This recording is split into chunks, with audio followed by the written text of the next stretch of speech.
McKay has a quote that I think is pretty well known. It says, men, it has been well said, think in herds. It will be seen that they go mad in herds. Yes. While they recover their senses only slowly and one by one. Wow.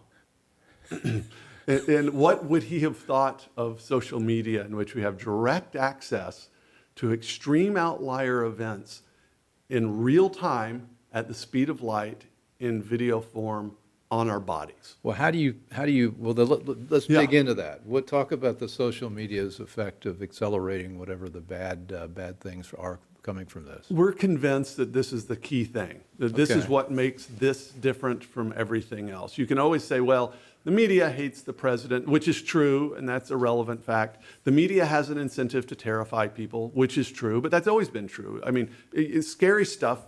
You get clicks, you get eyeballs.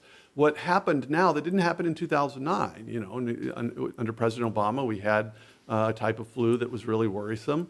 We had social media, we had smartphones, but we just had them for a couple of years. What we didn't have is the sheer ubiquity of social media and the kind of immediacy of it. And so if you look at the penetration of social media, smartphones, really fast internet connections in which you can watch video, what we now have is all of these things. The social nature of human beings, the fact that we're herd animals, we just are. We're social beings, that's how we're made.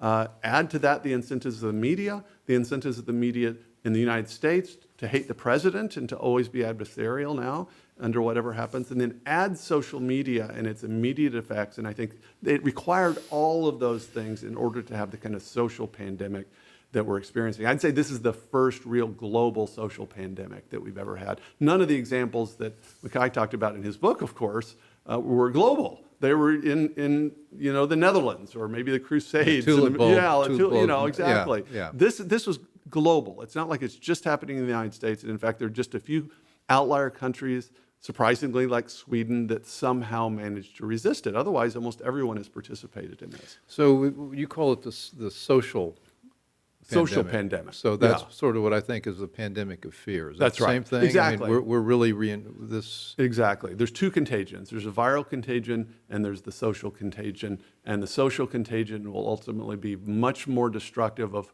lives and property and well-being than the viral contagion has been.